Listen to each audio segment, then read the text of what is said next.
एक बार फिर से स्वागत है आप सभी का हमारे चैनल पीके मंत्रा इंग्लिश क्लासेस पर। मैं हूं आपका होस्ट, आपका दोस्त प्रभात कुमार सिंह, और आज मैं आप सबके लिए लेकर आया हूं एक पोम का एक्सप्लेनेशन जिसका नाम है द सोल्जर और जिसके पोएट हैं रूपर्ट ब्रूक। हालांकि इसके लिए मैं क्षमा चाहूँगा कि मेरी आवाज़ आज थोड़ी ख़राब है, लेकिन हमारे स्टूडेंट्स की डिमांड आ रही थी कि जल्दी से इसका वीडियो अपलोड कर दीजिए, तो मैंने गला सही होने का इंतज़ार नहीं किया और मैं बना रहा हूँ, तो इसके लिए मैं पहले ही आई एम सॉरी। चलिए तो शुरू करते हैं। देखिए, एक चीज़ है कि मैं इस वीडियो में, आप ध्यान रखेंगे, आपने कहीं भी पढ़ा होगा, आपको उससे यह यूनिक निश्चित रूप से लगेगा और आपके लिए बहुत यूज़फुल होगा। यूँ तो पोम का कोई क्लास नहीं होता, ये किसी भी क्लास और किसी भी बोर्ड में आ सकता है, लेकिन आज मैं इसे with special reference to Bihar board intermediate यानी क्लास 12 के लिए पढ़ाने जा रहा हूँ। बिहार बोर्ड कहने से अर्थ ये हो जाता है कि यदि आप देखेंगे तो वहाँ इंग्लिश थोड़ा सा स्टूडेंट्स का वीक रहता है, तो उसके लिए मैंने इसमें उपाय भी दिया हुआ है वर्ड मीनिंग्स के रूप में, जिसमें कि केवल वर्ड का मीनिंग ही नहीं है बल्कि उसका प्रोनाउंसिएशन भी है, तो आपको पढ़ने में सुविधा होगी। दूसरी बात कि मैं इसको लास्ट में एक बार रीडिंग करके दिखा दूंगा, मतलब एक लगातार, अभी तो पहले एक्सप्लेन करूंगा फिर रीडिंग कर दूंगा, ताकि आपको लर्न करते समय जो है वो आसानी हो, या यूँ भी पढ़ने में जब हमें पढ़ने आना चाहिए शुद्ध शुद्ध, तो वो भी मैं कराऊंगा। लेकिन चलिए, इन सबसे पहले अब हम शुरू करते हैं। पहला ही लाइन बहुत ज़्यादा इम्पोर्टेंट है, मतलब किस लिहाज से, तो ज़रा देखिए। इफ़ आई शुड डाई, यदि हम शुरू करें इस प्रकार से कि यदि मुझे मरना चाहिए, ऐसा तो कभी सुना ही नहीं होगा, क्या मुझे मरना चाहिए वगैरह वगैरह, यदि लगा के तो ऐसा होगा नहीं। तो यहाँ ध्यान रखिए भाई साहब कि ये जो है इफ़ आई शुड डाई, यह जो है शैल का शुड है यहाँ पर, कि यदि मैं मर जाऊँ, यदि मैं मर जाऊँ। अब इससे आप 10-20 सेंटेंस बना सकते हैं। यदि मैं राजा हो जाऊँ, if I should be a king, हालांकि उसके लिए वर्ब वाला भी होता है, if I were a king, और भी है ना, यदि मैं घर जाऊँ तो है ना, if I should go home वगैरह वगैरह। तो वही कह रहा है कि इफ़ आई शुड डाई, यदि मैं मर जाऊँ, थिंक ओनली दिस ऑफ मी, तो बस मेरे बारे में इतना सोचना। यदि मैं मर जाऊँ, पोएट कहते हैं, तो बस मेरे बारे में बस इतना सोचना। दैट मीन्स की, है ना, दैट का मतलब वह भी होता है, उसे भी होता है, और की भी होता है। यहाँ पर की, इतना सोचना, इतना समझना। थिंक माने सोचना, समझना, लगना, है ना। यहाँ पर तो बस इतना ही समझना। यहाँ थिंक मीन्स दैट की, देयर्स, देयर्स याद रखेंगे, अपॉस्ट्रोफी एस का एक मतलब तो काके की होता ही है, लेकिन यहाँ पर इसका meaning is, are, is, was भी होता है। यहाँ पर जो है आप इसे इजी आवाज़ में ले लीजिएगा कि यदि मैं मर जाऊं तो बस मेरे बारे में इतना सोचना। दैट की देयर वॉज सम कॉर्नर, कोई कोना था, है ना, देयर वॉज कोई कोना था, ऑफ ए फॉरेन फील्ड, कि विदेशी धरती का एक कोना था, that is for ever England, जो हमेशा के लिए इंग्लैंड का हो गया। बहुत इंपॉर्टेंट बात, इस पोएम में मैंने पहले ही कहा आपको, एक होता है सरफेस मीनिंग और एक होता है इनर मीनिंग। सरफेस मीनिंग अभी तक मैंने बताया, यानी जो वर्ड के मीनिंग कह रहा है, लेकिन इसकी इनर मीनिंग, अंदरूनी आंतरिक मीनिंग जो है वो मैं आप लोगों को बताऊंगा। तो जैसा कि पहला लाइन का मैंने बताया, तो कह रहा है, अब आपके मन में सवाल उठ रहा होगा, नहीं उठ रहा होगा तो उठना चाहिए, कि एक बात बताइए, यदि वो मर जाएंगे तो विदेशी धरती का कोई कोना हमेशा के लिए इंग्लैंड का क्यों हो जाएगा। तो सबसे पहले, वैसे तो इसके लास्ट में भी है, इसके समरी में भी सॉरी, मैंने एक्सप्लेन किया है, बट यहाँ पर मैं सॉरी अगेन, तो यहाँ पर भी हल्का मैं बता देता हूँ कि पहली बात की नाम से क्लियर है, ये रूपर्ट ब्रूक जो है वो खुद भी एक सोल्जर थे, एक बात। दूसरी बात कि आप कहेंगे सर यदि कोई सोल्जर मर जाए, शहीद हो जाए, मीन्स तो अपने देश में ही होंगे ना, ये विदेश में क्यों होंगे। तो बात तो सही है, सैनिक तो अपने देश के लिए लड़ते हैं, लेकिन ये कहानी है। आप इसके समरी में मैंने सारा डिटेल दे दिया है, मैं उसका वीडियो ऑलरेडी बन चुका है, आप उसे ऊपर आई बटन में या नीचे डिस्क्रिप्शन में भी आपको मिल जाएगा, वहाँ से देख लें। तो मैंने बताया हुआ है कि उसमें ये मतलब ये फर्स्ट वर्ल्ड वार में इन्होंने भाग लिया था, जो प्रथम विश्व युद्ध हुआ था, यानी 1914 से 1918, उसमें इन्होंने भाग लिया था, है ना। और एक बात और भी है, ये दुर्भाग्यवश इनकी मृत्यु 1915 में भी हो गई, हालांकि वो उस पर लास्ट में चर्चा करते हैं। तो इसीलिए तो क्या होता है, वर्ल्ड वार में क्या होता है, जैसे अपने इंडिया का भी सैनिक गया था वहाँ लड़ने, तो जहाँ हो रहा था जिन दो देशों में, वर्ल्ड वार क्या है, दो देश आमने सामने होते हैं और कुछ देश इसके पक्ष में, कुछ देश इसके पक्ष में, और कुछ न्यूट्रल रह जाते हैं, तो वही वर्ल्ड वार कहलाता है। तो वर्ल्ड वार होगा, जिस देश को हम सपोर्ट करें उसके देश पे जाके लड़ना होगा। तो इसीलिए कह रहा है कि यदि उस देश, यदि मैं वर्ल्ड वार में मारा जाऊं तो उस देश में जिस देश में मैं रहूँगा वहाँ तो समझ लेना वो विदेश का एक कोना और वो हमेशा के लिए इंग्लैंड का हो जाएगा। क्यों हो जाएगा भैया? क्योंकि इनकी एक राय है। अब ये अगले लाइन से पढ़ देंगे तो फिर गड़बड़ हो जाएगी, पहले ये समझ लीजिए। यानी उनकी यह राय है कि मुझे वहीं पर दफना देना, उसी युद्ध के मैदान में मुझे वहीं पर मेरा जो है वो बना देना, टॉम वहीं पर दफना देना। इससे क्या होगा? तो there shall be in that rich earth, है ना। दो बातें, रिच मीन्स अमीर भी और समृद्ध भी। अमीर और समृद्ध में अंतर है। अमीर पैसे से होगा, समृद्ध किसी भी चीज़ से, किसी भी वस्तु से। जैसे कि मेरे विद्यालय में एक रिच लाइब्रेरी है, समृद्ध पुस्तकालय, यानी बहुत सारी पुस्तकें हैं, है ना। मेरे पास रिच कलेक्शन ऑफ गोड्स है, तो भैया जो है गोड्स का मेरे पास बहुत गोड्स, वो जो कद्दू वर्गीय सब्जी, हालांकि उसको मैंने बताया हुआ है आपको द आर्टिस्ट में बहुत तरीके से। या कोई भी इस तरह से मैं कहूँगा कि I have a rich collection of stamps, यानी टिकटों का, तो वो रिच मीन्स यहाँ समृद्ध, पैसा को छोड़ के। तो उस रिच अर्थ में, यानी पूरी धरती जो है वो रिच है, दुनिया का हर कोना का जो धरती है, जो मिट्टी है, मिट्टी यहाँ पर कहिए, यहाँ मिट्टी ही होगा। अर्थ मीन्स याद रखेंगे, इसलिए अर्थन लैम्प मतलब दिया होता है, मिट्टी का बर्तन होता है ना। तो उस रिच अर्थ में वो जो समृद्ध मिट्टी है, उसमें ए रिचर डस्ट। अब देखिए फिर यहाँ डस्ट माने भी मिट्टी, लेकिन कौन सी मिट्टी अभी बताता हूँ, इसलिए मैंने कहा कि ये यूनिक है कि आपको वह सभी धरती रिच हैं, समृद्ध है, लेकिन हमारा जो डस्ट है वो रिचर है, अधिक। हमें अपने देश पर, हम कहते हैं कि हमें गर्व है, होना भी चाहिए सभी देशवासियों को, सभी देश के निवासियों को अपने देश पर गर्व होना चाहिए। तो इन दैट रिच अर्थ की उस समृद्ध धरती में, मिट्टी में, एक समृद्ध मिट्टी क्या हो जाएगा? कंसील हो जाएगा, छुप जाएगा। यानी उस मिट्टी में ये इंग्लैंड की मिट्टी मिल जाएगी और वो जगह हमेशा के लिए इंग्लैंड का होगा। आप कहेंगे सर ये मिट्टी में मिट्टी कैसे मिलेगा क्या? तो इसके बारे में मैं बताता हूँ। आपने सुना होगा बचपन से कि मिट्टी का शरीर है, एक दिन मिट्टी में मिल जाएगा, ये तो आपने सुना होगा। लेकिन क्या आपके मन में सवाल नहीं है? मेरे मन में सवाल आता था कि मिट्टी का शरीर तो हम नहाते हैं, कहाँ गल जाते हैं, तो किस लिए कहा गया है मिट्टी का शरीर? ये भी मैं आपको आज बताऊँगा। मिट्टी का शरीर इसलिए कहा गया है कि हम मान लीजिए छोटे थे, बहुत छोटे थे, आज से वो जितने बड़े हो गए हैं, ये सब हम कैसे बड़े हुए हैं? हम उसी मिट्टी का, उसी धरती का खा करके बड़े हुए हैं। आप कहेंगे सर दाल चावल गेहूँ ये तो चलिए ठीक है, अंडे मिट्टी से थोड़ी आते हैं? हाँ जी आते हैं। कैसे आते हैं बताता हूँ। फिर आप कहेंगे सर वो दूध, हाँ जी वो भी मिट्टी से आते हैं। भैया ये आपको अजीब लग रहा हो, सुनिए। दूध देती है गाय या भैंस, तो खाती क्या है? तो धरती पर उगा हुआ, मिट्टी का उगा हुआ चारा, उसी को खा के तो वो दूध देती है। अंडे मुर्गियाँ खाती हैं, उनको दाने क्या दिए जाते हैं? या तो दाने खाते हैं, हमारे फसल खाते हैं। तो कहने का मतलब कुल मिलाकर जितनी भी चीज़ें हम खाते हैं वो सब हमें मिट्टी से मिलता है। तो छोटा सा शरीर बड़ा हो गया मिट्टी का खा कर ही। कोई माँ का दूध पीता है, माँ भी तो खाना खाती है। ऐसी बात समझ में। तो ये कह रहा है कि हमारा शरीर माटी का बना। देखिए इंडियन कल्चर पर याद आ रही थी कि माटी का शरीर है ना। तो जो माटी है हमारी शहर समृद्ध माटी है, उसमें एक अधिक समृद्ध जो है माटी जाके मिल जाएगा।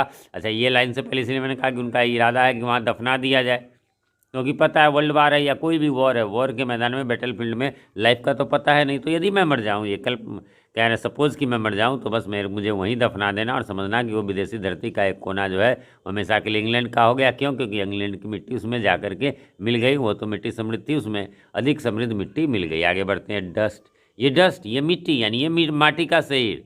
हुम इंग्लैंड बोर, बियर का बीटू होता है बोर, जिसे इंग्लैंड ने पैदा किया, शेप दिया, रूप दिया, रंग आकार दिया। मेड अवेयर के मीनिंग बहुत सारे होते हैं। यहाँ पर इसका अर्थ है हमें ज्ञान दिया, बुद्धि दिया, जागरूकता दिया। वैसे मेक अवेयर मैंने जागरूक करना, यानी मतलब ज्ञान हुआ, यही नहीं। गेव और दिया क्या, वंस एक बार। हर फ्लावर्स टू लव, फूल दिए अपने प्रेम करने के लिए। हर वेज टू रोम, अपने रास्ते दिए। रोम मीन्स होता है भटकना, घूमना, घूमने के लिए, चलने के लिए। ये मतलब सारी सुख सुविधाएं मिले उसी देश से। ये बॉडी ऑफ इंग्लैंड्स, यानी ये बॉडी किसका है? इंग्लैंड का है। यानी हमारा शरीर जो है इंग्लैंड के ये निवासी हैं, इसलिए कह रहे हैं ब्रीदिंग इंग्लिश एयर। अब कुछ लोगों को, हमारे बिहार बोर्ड के स्टूडेंट्स को लगेंगे कि अच्छा इंग्लिश एयर तो हिंदी एयर। तो अरे नहीं भाई साहब, इंग्लिश के, क्योंकि हमारे इंडिया में क्या है, इंडिया का रहने वाला इंडियन, इंडिया का सामान इंडियन, लेकिन इंडिया की भाषाएं इंडियन नहीं होता। इसलिए चाइना का आदमी चाइनीज़, चाइना की भाषा चाइनीज, चाइना का सामान चाइनीज। उसी प्रकार इंग्लैंड का व्यक्ति इंग्लिश, इंग्लैंड का वस्तु इंग्लिश, और इंग्लैंड की भाषा भी। तो यहाँ पर क्या इंग्लिश, यानी इंग्लैंड की हवा, हमने सांस ली है उस धरती की हवा, मतलब उस सांस जो ली है वो इंग्लैंड की हवा का। Washed bye reverse, washed bye reverse. अब इसको ज़रा देखेंगे कि नदियों के द्वारा धोया गया। अब ये नदियों के द्वारा धोया गया, देखिए कभी आपने पढ़ा होगा, ये जो हमारा भारत है, कहते हैं दक्षिण में चरणों को धोता सागर का सम्राट है, और ऊपर में जो है ऊपर में जो है हिमालय उसका मुकुट के समान ऐसे धर। तो यहाँ क्या है, दक्षिण में ये चरण धो रहा है, यानी भारत माता का ऐसा नक्शा है, उसके नीचे वो समुंदर है, तो कहता है कि चरणों को धो रहा है। उसी प्रकार ये कह रहा है कि वॉश्ड बाय रिवर्स, यानी नदियों के द्वारा धोया गया। धोया गया मीन्स क्या, कि उसके द्वारा वरदान, यानी नदियाँ हमारे देश में बहती हैं। Blessed by suns of home, blessed world English है, ब्लेस्ड यानी कि आशीर्वाद प्राप्त है। सन्स ऑफ होम, ये थोड़ा कन्फ्यूजन हो सकता है, कई जगह कई मीनिंग वैसे बताए जाते हैं, लेकिन 2 मीनिंग इसके होते हैं, जिसमें से मैं एक ही मीनिंग बताऊंगा, अन्यथा आप कन्फ्यूज हो जाएंगे। सन्स ऑफ होम का मतलब है वही ब्लेस्ड की आशीर्वाद प्राप्त है। जैसे मैंने कहा ना कि वो ऊपर हिमालय है, नीचे ये समुंदर उच्चारण को धो रहा है, वो मुकुट का काम हिमालय कर रहा है, वैसे ही सन्स ऑफ होम इसके। तो ये जो सूरज का आशीर्वाद भी है ना हमारे होम के, यानी हमारे देश के। ये जो अब सूरज में सन्स कहेंगे, सर ये सन्स क्यों लगा दिया, ये सन तो एक ही है भाई साहब, जितने भी तारे हैं वो सब भी तो सन है, या यूँ कहिए कि हमारा सन, हमारा सूरज जो है वो भी एक तारा है। तो उनके द्वारा ब्लेस्ड हैं हम, हमारे घर के जो सूरज हैं, यानी अब यहाँ सूरज से आप बड़े बुजुर्ग भी कह सकते हो। कोई ऐसे कुछ लोगों का कहना कि नहीं है, उनका लेखक का कवि का मन था सन से सोएन सन बेटे वाला ऑफ होम, लेकिन नहीं, यही यहाँ पर फिट बैठेगा, क्योंकि उसके साथ ये है कि नदियों के द्वारा जो है सो धोया गया, यानी उसकी कृपा प्राप्त हुई, तो सन का भी सूरज का भी हुआ। अब देखिए ना, अभी तो अलग से स्वर्ग भी जो है वो बनाएंगे इंग्लैंड का ही। अच्छा, एक चीज़ आपने गौर किया, पहले अगला पढ़ा हूँ, 2 स्टांजा हैं इसमें, है ना, एक ये और एक ये, इसको स्टांजा कहते हैं, जैसे पैराग्राफ होता है स्टोरी में। ये कितने लाइन का, 1 2 3 4 5 6, पता है 6 लाइन का जो लिखा हुआ होता है उसको कहते हैं सेस्टेट, है ना, SESTET, सेस्टेट।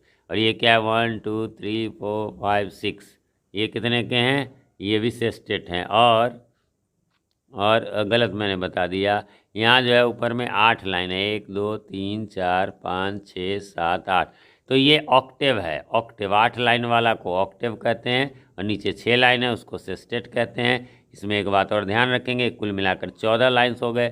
समरी में वो लिखा हुआ 14 लाइन की जो कविता होती है वो क्या कहलाता है आपका, कमेंट करके आप लोग जल्दी से हमें बताइए क्या कहलाएगा।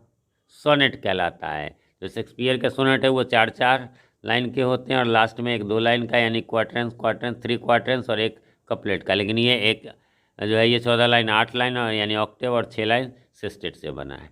चलिए तो बढ़ते हैं अगले में, और आगे फिर कहते हैं एंड थिंक। और हाँ, जब मैं मर जाऊँ तो अभी यहाँ पर है कि मेरे बाद क्या करना, तो एंड थिंक, बस इतना समझना। थिंक मीन सोचना, समझना, लगना, तीनों मैंने कहा। आई थिंक कि आज वर्षा होगी, मुझे लगता है आज बारिश होगी, तो यहाँ लगना भी होगी। आई थिंक माने सोचना, तो आप जानते हो, समझना। एंड तो यहाँ पर वही है, और समझना, दिस हार्ट, ये हार्ट जो है, ऑल एविल से डबे, इसकी सब बुराई यदि कुछ थी तो वो सबसे डबे हो गए। फिर कोई गिला शिकवाने का ना, होता भी है हमारे देश में, एक दूसरे के नेता विरोधी हैं, कोई गुजर जाते हैं तो एकदम उनको नमन, हाँ बहुत अच्छे नेता थे, होना भी चाहिए। ज़िंदगी जब तक रहती है तभी किसी बात की परेशानी है, किसी का झगड़ा है, किसी का कुछ है, उसके बाद तो कुछ नहीं। ए पल्स, पल्स के 2 मीनिंग होते हैं, एक दाल होता है और एक होता है नब्ज, नारी यानी प्राण, हाथों में जो नब्ज होता है, पहले वैद्य जी लोग छू के बता दें। तो समझना कि ये जो पल्स है, ये जो धड़कन है ना हमारे नाड़ियों की, यानी नाड़ी मीन्स नाड़ी बड़ी र, यानी ये जो नब्ज है, नस है, उसको इटर्नल माइंड में चला गया। इटर्नल, शाश्वत माइंड, शाश्वत कौन है, ईश्वर है, तो ईश्वर में चला गया। No less give somewhere back the thoughts by England given, है ना, और इससे कम कुछ नहीं कि जो मैं चाहता हूँ कि मेरे थॉट्स जो है वो वापस आएँ, है ना, समवेयर बैक, इसी इंग्लैंड, जो इंग्लैंड ने मुझे दिए हैं। अगला फिर और तारीफ कर रहे हैं, हर साइट्स, उसके दृश्य एंड साउंड्स, यानी हमारे मातृभूमि के। ड्रीम्स हैप्पी एज हर डे, और ड्रीम्स भी आए हमारे, जब मैं अपने देश में, मुझे अच्छे अच्छे सपने आते हैं, जैसे उसके खुशी भरे दिन हैं। एंड लाफ्टर, और हंसी, लर्नट ऑफ फ्रेंड्स, जो दोस्तों से सीखा। एंड जेंटलनेस, यानी नेकीपन, उदारता, ये सब जो है, ये सब मैं चाहता हूँ, है ना, कि मैं, यानी कहने का अर्थ है कि फिर से यहीं जन्म लूँ, ये सब चीज़ें फिर से सीखूँ। इन हार्ट्स एट पीस, है ना, अपने दिल में पीस में शांति लेकर, and under an English heaven. देखिए मैंने कहा ना, स्वर्ग तो पूरे दुनिया का एक ही होगा, या नर्क भी, जन्नत जहन्नुम दोनों। लेकिन नहीं, ये कह रहा है कि नहीं, हमारे देश का जो है सुपीरियर होगा ना, इसलिए हमारे देश का, अपने देश की तारीफ में ये बातें कर रहे हैं। हमें अभी अपने देश पर गर्व होना चाहिए, उसकी तारीफ करनी चाहिए। तो ये पोएम यहाँ पर समाप्त हो गया। और इसके बाद जो है मैंने कहा था एक बार मैं इसको रीड कर दूंगा, उसके बाद वर्ड मीनिंग पर चलेंगे हम लोग। तो यहाँ से शुरू करते हैं। If I should die, think only this of me, that there's some corner of a foreign field that is forever England, there shall be in that rich earth a richer dust concealed, a dust whom England bore, shaped, made aware, gave once her flowers to love, her ways to roam, a body of England's breathing English air, washed by rivers, blessed by sons of home, and think all this heart all will shed away, a pulse in the eternal mind, no less give somewhere back the thoughts by England given, her sights and sounds, dreams happy as her day, and laughter learnt of friends, and gentleness in hearts at peace under an English heaven। चलिए अब बारी है word meaning की। तो word meaning में जो है वो आपको यहाँ पर देख लेंगे, इसका आप रुक करके इसको पॉज करके वीडियो को आराम से लिख लें, या फिर इसका स्क्रीनशॉट्स लिख कर ले करके रख लें। बाकी मैं कहूँगा अब आपको स्क्रीन पर जो है आएगा द सोल्जर का समरी, जो यहाँ आप देख रहे हैं, इसका मैंने वीडियो ऑलरेडी बना दिया है, उसको आप ज़रूर देख लें तो थोड़ी ज़्यादा समझ में आ जाएगी। ये जो भी कन्फ्यूजन है, समझ तो आ ही गया होगा, और जो कन्फ्यूज़न थोड़ी बहुत हो वो दूर हो जाएगी।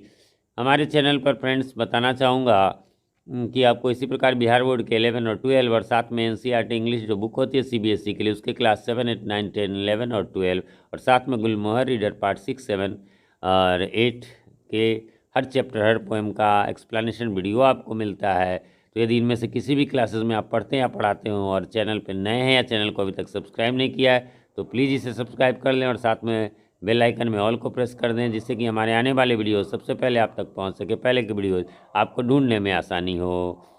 और एक बात और ज़रूर कहना चाहूँगा, वीडियो पसंद आए तो लाइक करें, ना पसंद आए तो बेशक डिसलाइक करें, लेकिन कुछ करें ज़रूर।